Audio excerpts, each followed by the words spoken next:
Hello there, this is Sohail Hasni, your host at Energypreneurs. Cheap solar power, batteries, and electric vehicles are changing the transport and energy sector as we know. I bring in guests to this podcast who will help you with their ideas to navigate this energy transition. Thank you for joining. Good morning, Cherie from Bangkok. Good morning, Sahel. Yeah, finally we managed to connect.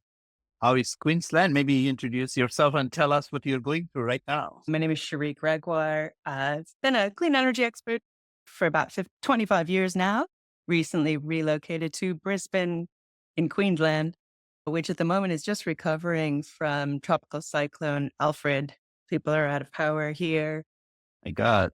So you just recently moved to Australia, right? Not Yes, recently. last year, my partner and I moved back from the UK. We lived in Brisbane a decade ago and have been working our way back, but it's good to be back. So what I think earlier you were saying, there was an interesting story how climate change and everything shifted you. Yes. So essentially how I got into energy in the first place. Many years ago when I was a student, I thought I was going to be a mechanical engineer. I grew up in upstate New York and I was studying at Rensselaer Polytechnic Institute. I took an internship working for the Department of Defense probably in my junior year of university. It was a single conversation that really changed my trajectory. I'd been working on things like how straight the M256 120 millimeter tank cannon was when I overheard a conversation between my manager and the leader of the materials engineering team. So David had said to Vince excitedly one morning that he'd woken up thinking about the problem Vince had described to him just the day before. I don't know what the problem is. Probably didn't know then, and I don't know now. But what struck me in that moment, just overhearing this conversation, because I'm an inveterate eavesdropper, was that I didn't think about my job outside of my working hours. I enjoyed it. I was good at it. But it really got me to think, how am I going to spend the next 30, 40 years of my life? Is it something that really grabs me? And at the time, work it's not weapons of war, or I thought about doing things like moving into the auto industry, didn't really grab me. And it was the environment. And so I upended my student life, left the university I was at, changed degrees, and ended up in energy efficiency many years ago. So I think if there was going to be a theme maybe to this conversation, I've thought about it a bit. It's about maybe thinking about your situation. And if it doesn't suit you, really think about what works for you and what is going to grab you. I think I'm probably realizing this as we talk. That's really motivated my career.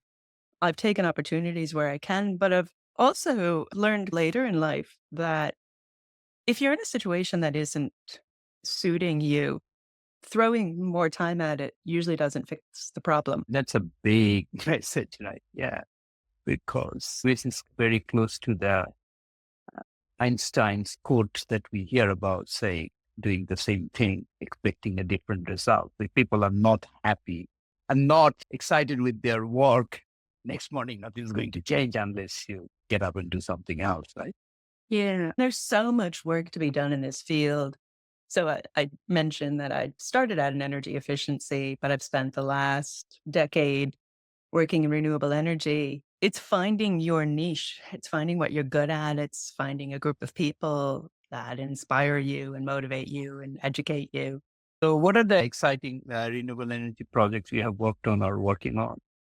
So even though I live in the Sunshine State now, I had to leave Queensland to start working on solar generation. I was able to move to Cambridge, England, about 10 years ago. And I joined Cambridgeshire County Council, so at the local government level. And they were doing something really innovative. in response to things like the austerity, the group I joined at Cambridgeshire had a really interesting idea of how to generate revenue from energy projects while generating clean energy locally.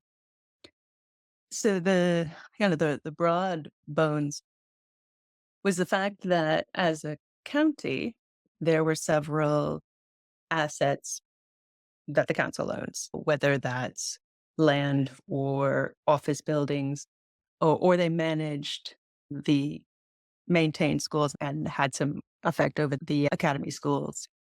And so they'd had a look at that and thought, we can use these assets to either generate electricity or just make the schools more efficient. We did both in some locations.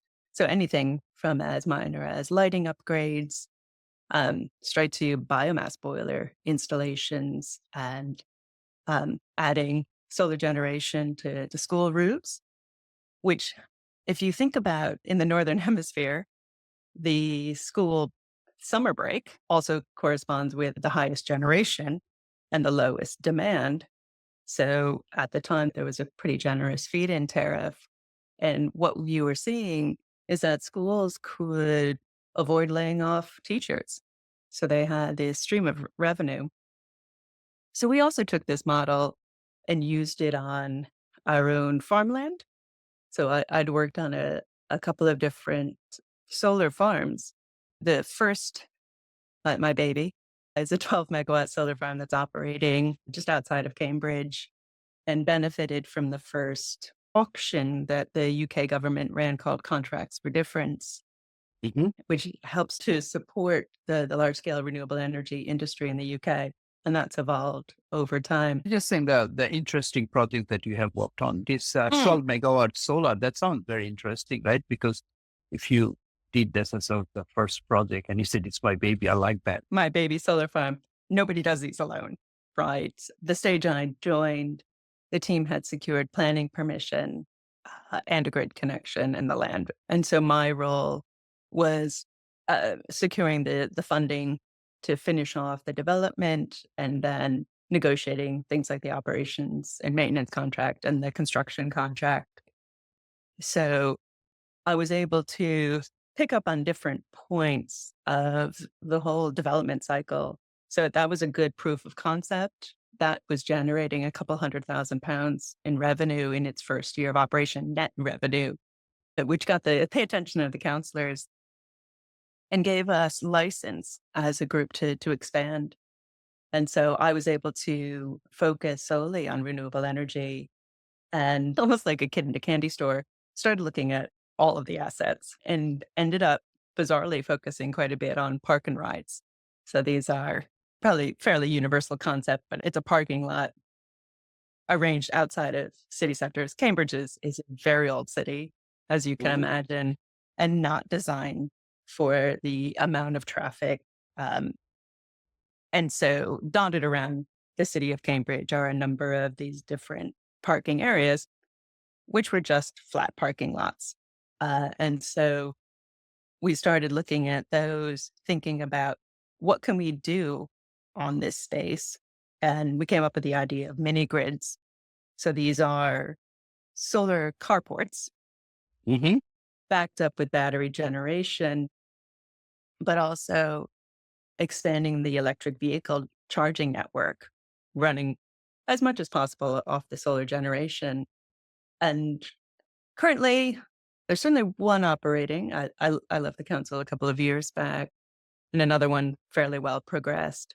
So that was something, while it's done in miniature, really looked at all of the kind of interconnecting energy usages, the demand of a car park. I got very interested in looking at the comings and goings of car traffic because there's actually real world implications to this. The second site we worked on served a major hospital south of Cambridge.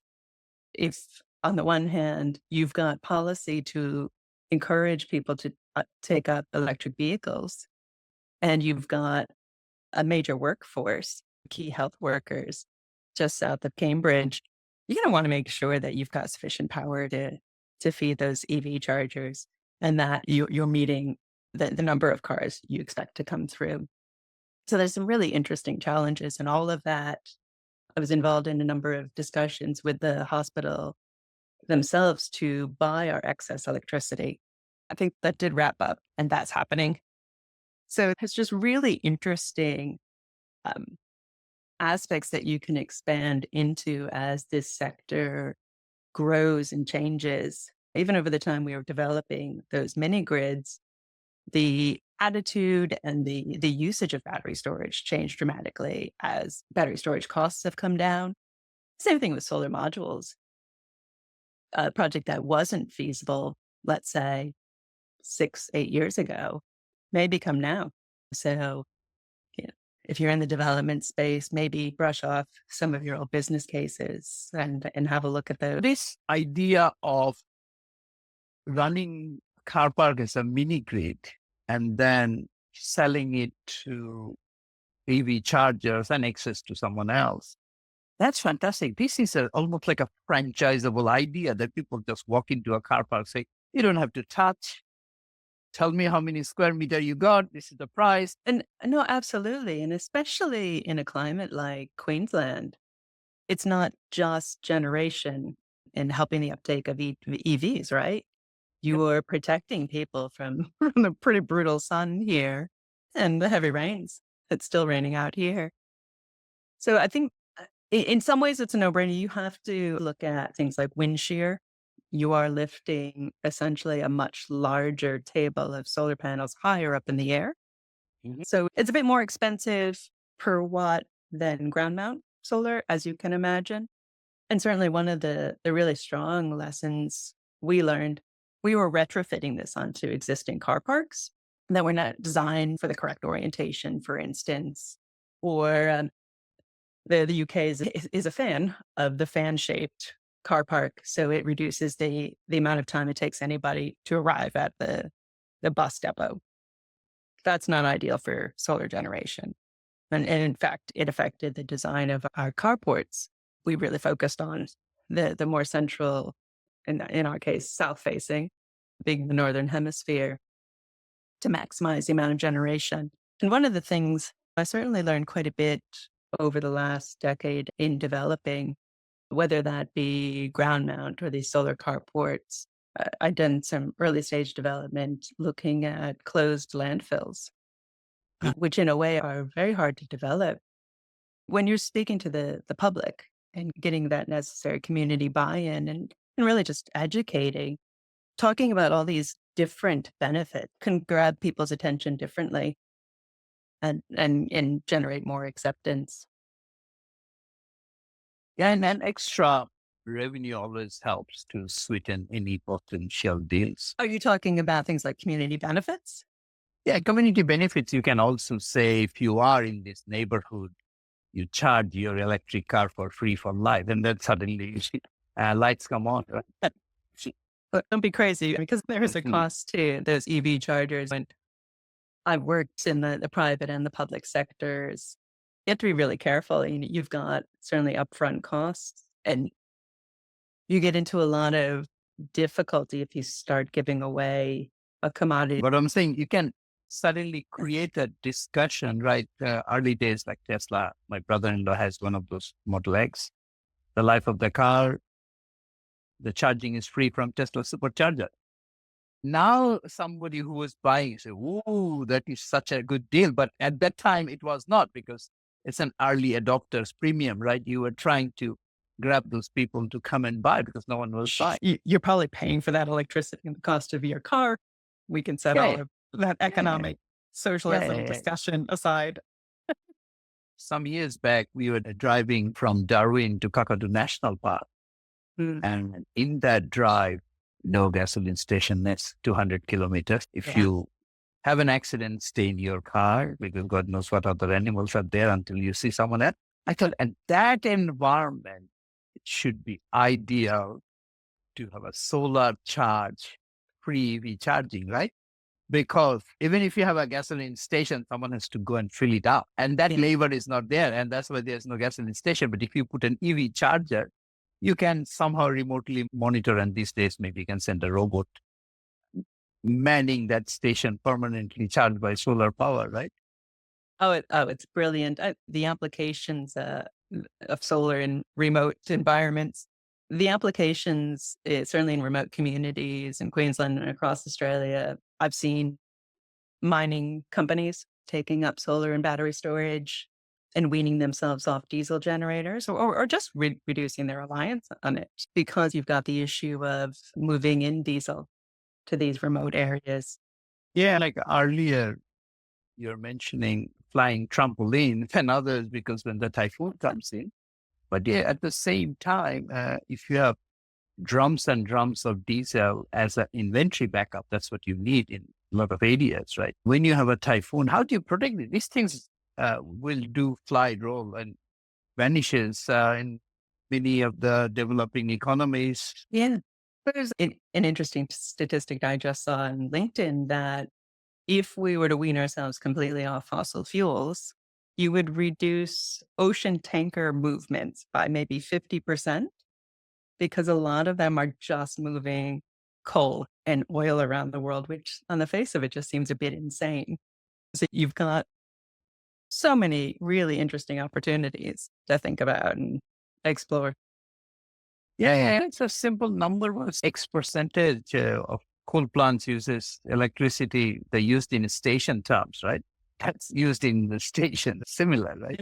Because the coal and the oil come far away to bring it to the point of consumption. Yeah, it's interesting. I would get loads of questions about things like the embedded carbon around building a solar farm because they say, oh, you're not 100% green because you've got to mine the minerals to produce the steel and the glass and the copper wires.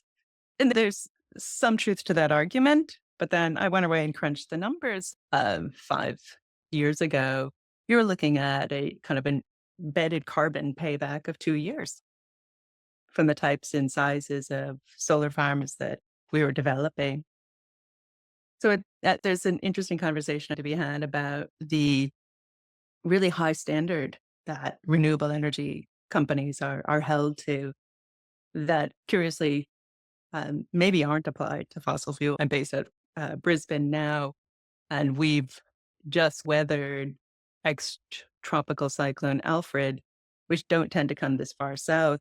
So we were receiving a lot of information and advice from our neighbors in far north Queensland who are subjected to this quite a bit more. And one of the funny things that came out was if you have a trampoline, make sure you either tie it down or if you have a swimming pool, put it in your swimming pool to eliminate flying debris. Yeah, this is the issue when a crisis like what you just went through happens and things keep on flying. And that's when one starts thinking through saying, this is how we need to do better. This only happened 20 years or once in my lifetime. I don't care. I'll forget tomorrow. But if you say, oh, now the climate is changing, it will happen at a far higher intensity and much quicker in between. The 100-year flood is happening in 10 years' time. So then the whole sort of psyche changes that you might just say, if my trampoline is going to fly, I am not going to buy any more trampoline or something. That business has an impact or they have to redesign. So what was your thinking going through your heads in the last few days as you are sitting down? Yes. My thinking was around how thick the glass is. I've just bought an apartment in Brisbane with a lot of glass to enjoy the view, but I've got glass on kind of two sides of my living room. And we were fortunate in that the wind was coming from the opposite side of the building, but it got me thinking about building regulations, as you do, which somewhat ties into my earlier energy efficiency work, that the homes and businesses that we work in are built to particular standards. And there's a variety of housing standards, certainly here in the UK, where I was just living and working, and in the US, where I grew up, that are not designed for a warming climate, a wetter climate. But in what I'm talking about are things like proper insulation, thick enough walls to withstand wind gusts. In parts of Southeast Queensland just had gusts of about 150 kilometers per hour, which is pretty scary. My building is on the newer side. When we were looking for a place to live, we started with the flood maps that Brisbane City Council develops. And I would urge anybody, no matter where you are, use those government resources. Um, so it not only indicated where areas had flooded in the past, and for us, frankly, areas to avoid, but you can see where is vulnerable. Yeah. So these weather events don't happen in isolation. There's going to be impacts on planning regulations in Queensland, in the insurance world. You might think about these as fairly boring topics, but I think there's some very anxious people looking at their policies right now and thinking, how much of my flooding is covered? How much of my personal damage? I'm sure there's cars flooded out. I've got friends just a couple miles away whose first floor is underwater. And that's also where most people's garages are. I remember once we went for a meeting in Cape Town. We were there for a week on climate meetings and a lot of discussion. And they took us through one of the prime areas of Cape Town, saying oceans have taken some of these houses. And these are very wealthy people. They're trying to protect. And the ocean is so close. And this guy was predicting you come back here in about 10 years' time, they're all gone. And when you're building a house, you don't take that into account, right? You think this is a far away problem in a developing poor country. People get flooded. And if you are in a rich country like in Australia or somewhere, and Brisbane, very well established city, and your basement gets flooded and you just say, hey, what do I do next? Yeah. And these are folks who flooded out just 3 years ago and in the 2010 floods. And you're talking about climate change is not some far away or something that affects only poor people. I think about the really recent fires in Los Angeles that certainly exacerbated by climate change, but also homes were built in that kind of urban wildlife interface. That's the technical term, but basically they were cutting down trees and throwing up a house. As populations grow, we really need to be thinking about the best places to build anything, to build infrastructure, to build homes, to allow them to be built. Um, I think the first indicator in all of that is where you can get insurance. Yeah. You earlier mentioned that people now building a new place, it's very important to go through the government resources because we are looking at south of Melbourne last year. And then I went through the climate maps. So, okay, this is happening. And so, government is already doing this to climate proof, right?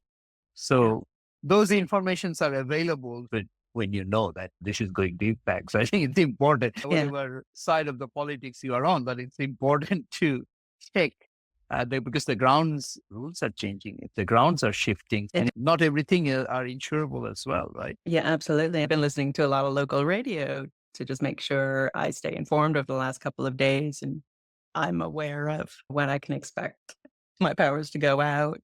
How am I supposed to get water? I'm on the 6th floor of my building. The lifts would go out. You need to start thinking about all of this. But you just made me think of something when you were talking about climate deniers. Back when I first started working in renewable energy, since it was 2015, one portion of my work was asking basically the elected councillor for money for the early stage developments. And some of them were what you would say climate deniers. And so we thought long and hard about how to make the argument that climate change was real. And I very firmly came to the conclusion that I wasn't going to convince anybody who didn't already believe. So I focused on things everyone could agree on. Do we need more money in the council coffers? Yes. Is this a fairly low risk way to do it? Yes. Is generating electricity from the sun free once it's built? Yes.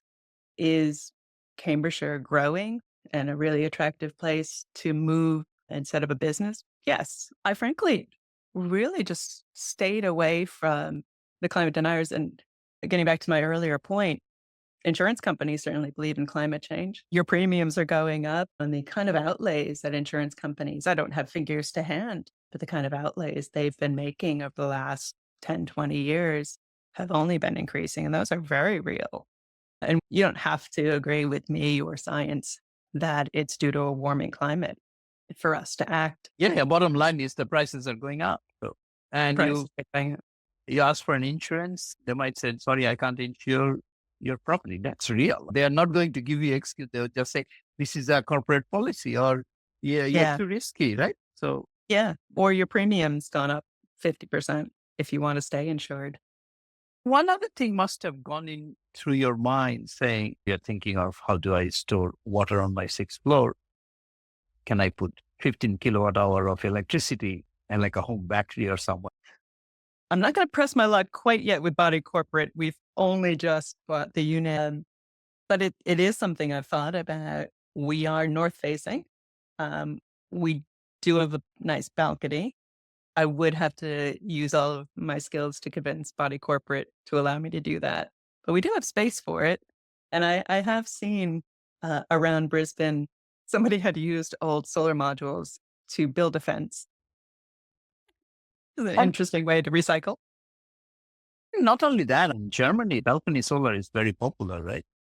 Yeah, I've thought about it because we've got the right aspect for sure. Body Corporate doesn't have to know. We're very exposed. And with a tiny bit of battery, your coffee could be solar powered coffee. That's Solar powered coffee. Yeah, it won't save you tons of money, but it will give you a morning kick. This coffee is produced by sun. Combine my interest and my husband's. He's a real coffee snob. So he started grinding his own beans. Well, roasting and grinding. Sorry, we've been grinding for years. So he's an Australian through and through. So if I can use solar power. Grinding, yes. That's at the next level. I have a coffee machine that grinds and makes, but boils.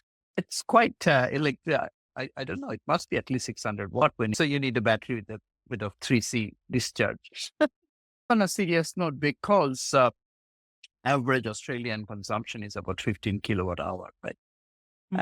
And as the way batteries are compressing, you should be able to fit that into a decent size, even like a small bar fridge in a way, right? And right now, Australian regulation does allow, if you're not a wall mount, you can put it inside. If it's a wall mount, you have to put it outside. If it's a sort of a removable with feet, you can even put indoor batteries. So anyway, the bottom line is, if you have a 10 or 15 kilowatt inside the house, or maybe even larger in future, then you suddenly, at least one aspect is covered, your coffee, TV, aircon, everything is taken care of. The essentials. And one thing that was really striking coming back to Brisbane after 10 years is just the number of houses with rooftop solar. And that's had real dramatic effects on how the grid's operated, getting back to the serious nerdy stuff. And I think you're really starting to see more and more people buying their home batteries. I think it was in Victoria, the state of Victoria here in Australia, that because so many residential customers had installed solar, what they were seeing is prices go negative as soon as the sun came up. Mm-hmm. And so what they were asking, like the major battery operators to do, is to discharge their battery overnight so they were empty at sunrise so they could take the excess. So it's a really interesting interplays going on, and probably quite a few discussions on who's compensated if you're asking for people to change the way they operate their battery storage. But the energy transition, it has just been such an interesting thing to be a part of, just in my perspective from 3 different countries, as really policy has changed and as the world's changed and prices have come down. It's this really ever-changing landscape. Yes, exactly what you just mentioned. My house in Melbourne, we have one power wall and I have 11 kilowatt on roof. So it's fitting it. Then I got approached by a company who's saying, we'll optimize your battery use and we'll give you $500 just to sign up bonus. And every month we'll give you, I forgot, $20 or $25 so that they can access my battery 3 or 4 times a month to exactly as you said, okay, it's a sunny weather coming up or something, or it's a bad weather coming up, they will collect all the batteries and as a virtual power station and bid it out into the market, right? Yeah, it's such a fascinating opportunity, isn't it, to aggregate your people power.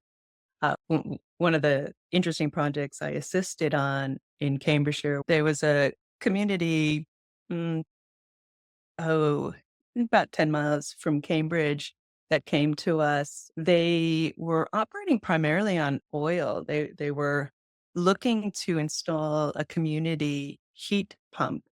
Eh, The UK is a very different landscape because one of the first challenges we identified is the fact that many of these homes were built in the 1700s, and Mm-hmm. several of them were grade 1 listed, which prevents you from doing quite a bit of invasive work. But our team had put together a plan with the assistance of some really capable engineers to take advantage of the fact that there was a small plot of council-owned estate to house the heat pump just outside of this village of about 300 Mm-hmm. households.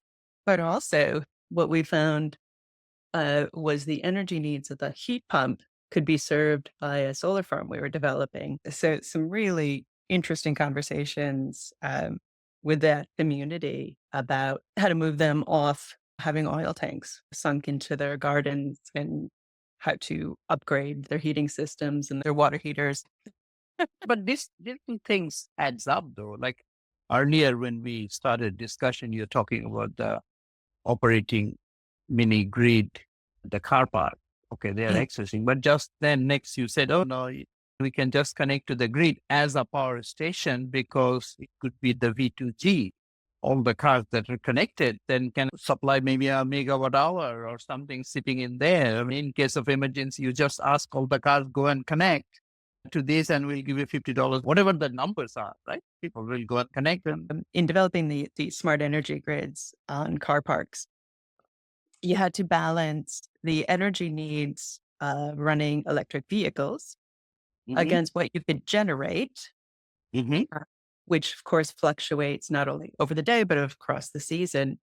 The number of cars coming through, the uptake of electric vehicles, how to best use the battery storage to support the entire system, how long the lights would be to run overnight, of course, to maintain security, the security cameras, all of that combined with selling excess electricity to a customer to help develop another revenue stream, and whether or not you could throw into the mix a connection to the grid.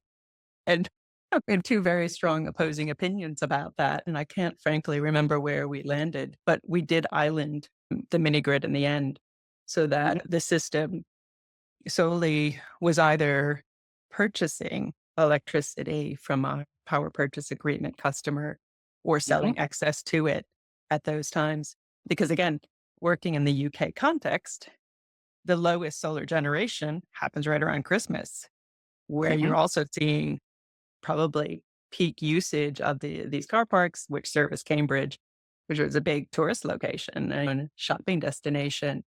So you have to design and think about those edge cases, right? When are you going to stress the system the most? And how are you going to make up that shortfall? And there's probably loads of different ways. Remaining connected to the grid is probably one of the simplest ways to do that. Interesting. It really depends on your situation. We happen to have picked a site that was just over 2 kilometers from this hospital, which was a major demand center, electricity demand, so that we could generate a really nice relationship between the two. No, but if you had 200 of those sites distributed across the city, then of course you can, and you put someone who has nothing else to do, like an AI can sort of then optimize, right? So you So can optimize and can do very interesting prediction models as well, no? predictive model. And what that would also do is help with reliability. If one area has really high demand, but low generation versus the opposite situation somewhere else, these kind of household community networks that you're talking about serve the same purpose. There's just so many really interesting applications. 50 kilowatt hour in a car at 10 cents kilowatt hour is $5. It's not very exciting. But if you suddenly your sort of market reaching wall, $10,000 a megawatt hour or something, and you just say, hey, your AI can send an SMS to 500 cars in the next 10 minutes. Please respond that you're going to line up and connect, and we'll give you $200 or $100, whatever the right numbers are. Hey, yeah, why not? Yeah, that'll get That's attention. Yeah, it'll get it because, and now today we have the technology for it, right? Absolutely. Most of the electric vehicle charging happens via your phone, doesn't it?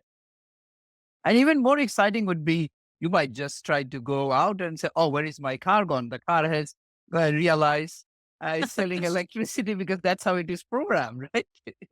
It's a really interesting thing to think about because we've chosen not to have a car for the last decade, and that's driven as much by just our personal preferences and environmental concerns, but also where we've been living has been very central and very walkable. So we tend to use things like a Zipcar in the UK or basically share cars, which our personal cars tend to sit 80-90% of the time. And that's what you're talking about. So is there a way you can do a bit of both where they're sitting in between bookings, they're feeding back into the grid? They need to be ready.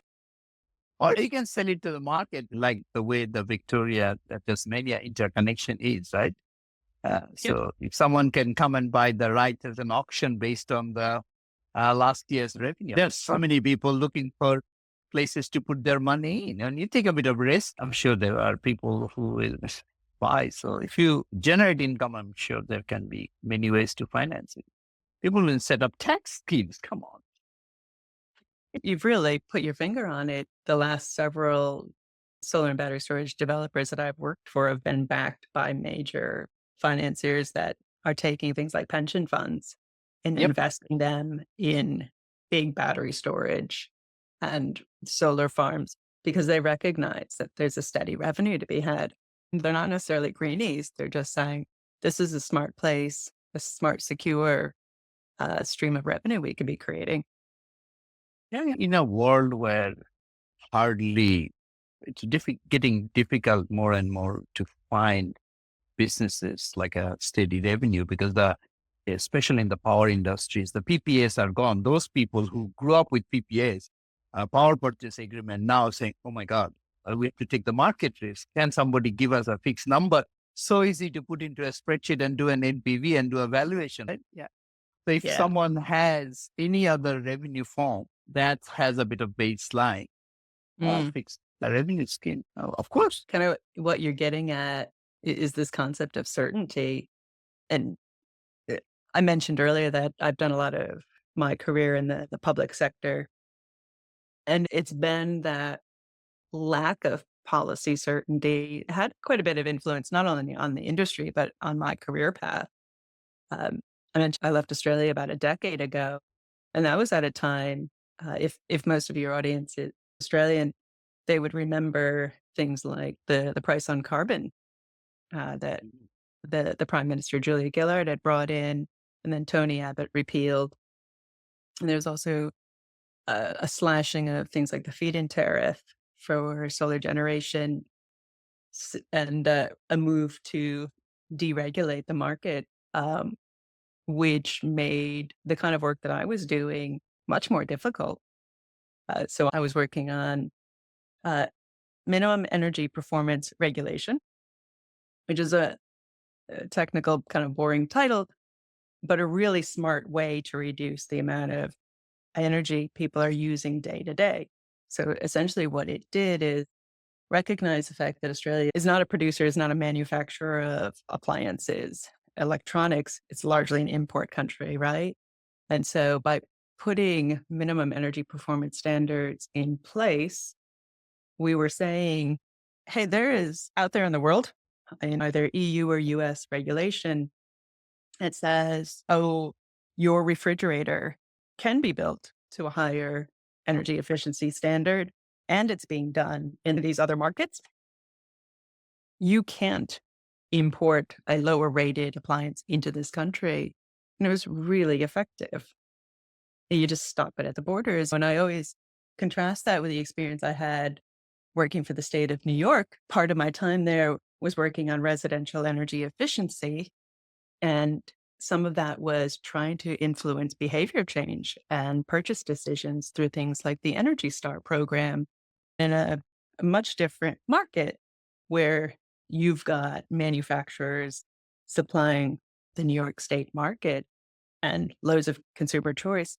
You either had to reach out and convince people to buy the more efficient appliance or pay them. I was part of a project where I was still working for the state of New York called Keep Cool, which incentivized people, paid them to turn in old air conditioners and buy an Energy Star rated one. And so there's loads of different approaches that people take in response to the environment they're working in. It's fascinating. I think back to that 20-something-year-old Cherie working at the Department of Defense, and I think she'd be proud. She heard me talking now. I think I did the right thing. It's this really ever-changing market, but it's constantly evolving. So it's giving you new opportunities, which is really exciting to be part of. Yeah, coming back to the MEPS, minimum energy performance standard, I worked on that late 80s in Victoria. So the star rating and all of those. I joined State Electricity Commission of Victoria in the demand management department. Australia had a standard. We used to give money saying, oh, we give your old fridges back. We give you $50 worth of free beer. This was a state-funded program because there are really bad fridges there. Anyway, but I was working in one energy efficiency project in the Philippines. And then we had a plan to look at the appliances. But then I realized when you go there, people start talking, oh, we need our own star rating, because that creates a lot of consulting discussion for many people.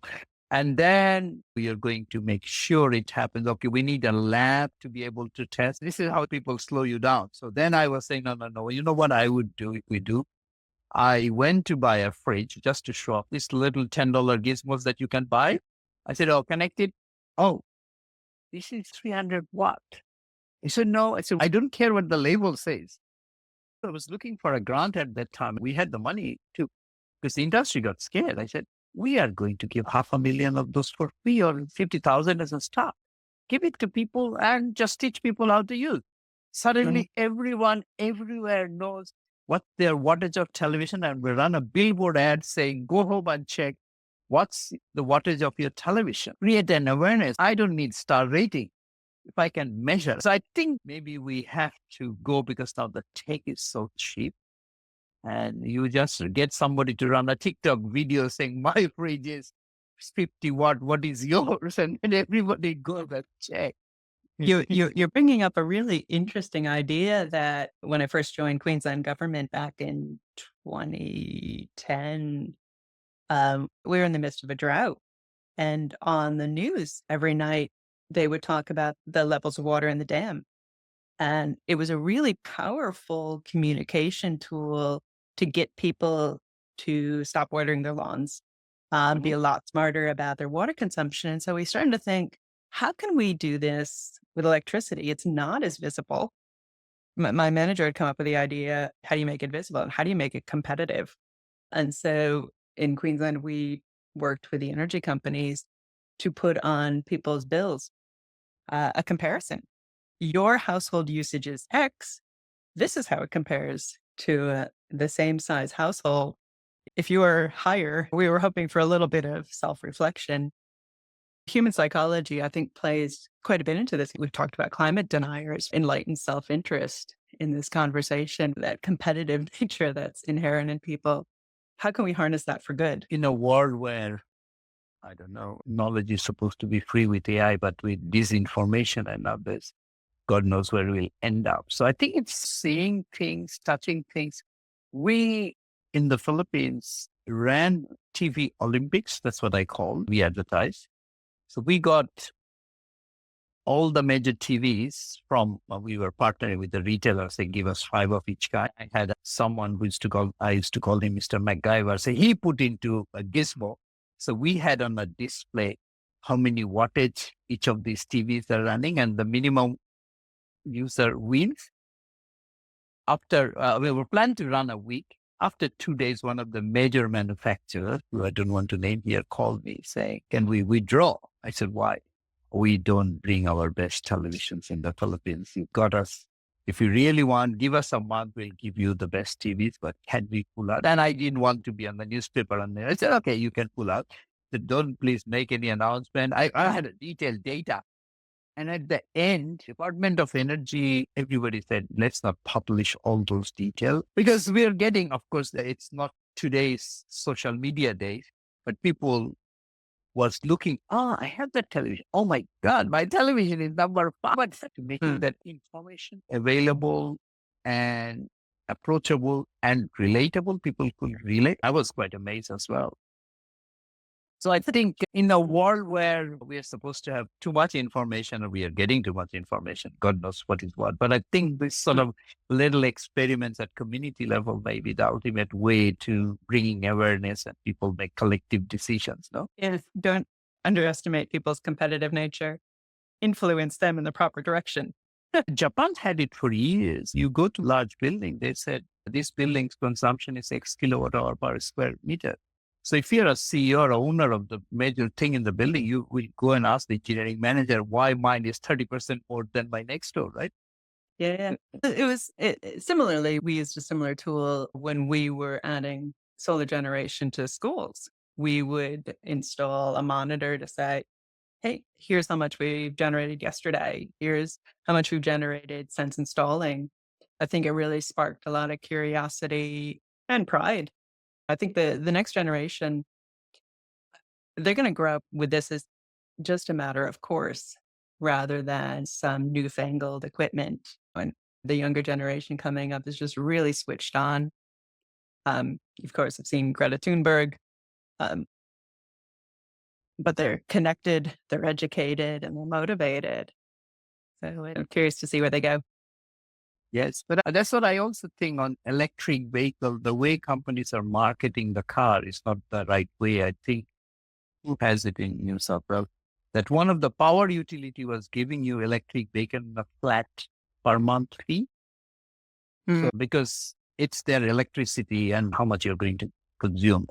Everyone knows the average Australian does about 30 kilometers a day, I think, overall. So if you take that on that basis, give somebody a fixed fee car, and suddenly that compares very differently with a gasoline car, because where everyone knows that I spend 110 or whatever, 120 on a car per week on fuel, right?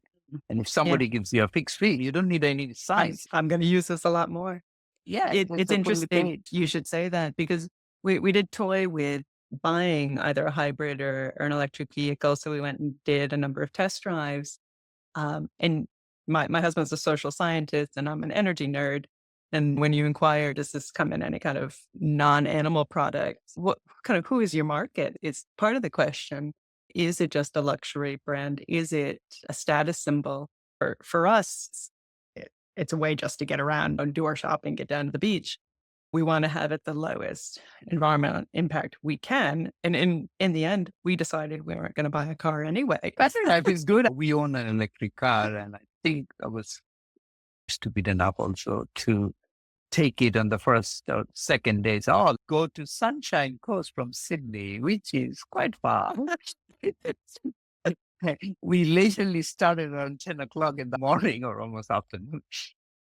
We made it by 1 o'clock. It's a family drive. We stopped, charged. That's not bad at It's all. almost 2 years back. I mean, it's Yeah. early days, but we went to some boondocks and to get a supercharger. But I did for 1,200 or 1,300 kilometers on that day. Fun. We've got a lifestyle and we live in the center of the Brisbane CBD, don't have children. our lifestyle is not going to be for everybody. So I don't want to make anybody feel guilty if they need a car, have a car. But that was brave, packing your whole family. Because I was challenging that viewpoint people have of range anxiety. My car range was 420 and I went for a 3 times the range and everything was fine. Yeah. I think with this Tesla bump out of the way, I'm seeing increasing numbers of car chargers plugged in really smart locations, places you're going to dwell for a while, at car parks, for shopping centers, drive it over to Kohl's while you do your shopping. It just makes sense. And between you and I, we'll just dot the outback with our solar powered EV chargers. Other thing that average person do not appreciate is that your brand new gasoline car, ICE car, comes saying, okay, come back in 3 months' time with 5,000 kilometer warranty. These things are not cheap. And electric car, they said, don't come back for 2 years. Come back in 2 years for a wheel rotation. Maybe then to change your sort of air filter. This is air filter for cleaning your air, not the air filter you run to clean the air for the engine. How do you check the tire pressure? That's the only time you go to the gasoline station, Yes. and it's free. Thank you for your time. I think we've done a fair bit of time. Is there anything else you want to highlight before we finish up? We've covered a lot of ground. This has been really enjoyable. Thank you so much for reaching out and inviting me onto your program. Thank you so much. I really appreciate it. How does people find you? What's the best way? Yeah, you can find me on LinkedIn under my name, Cherie Gregoire. You can see the spelling if you're watching this on YouTube or if you're just on audio, it's Cherie. And Gregoire is Gregoire. And yeah, reach out, connect, let's chat. We can share more ideas. Thank you so much for your time today. Thank you. We hope you enjoyed this episode of Energypreneurs. To continue listening to this conversation, please visit us at Energypreneurs. Thank you. See you next time.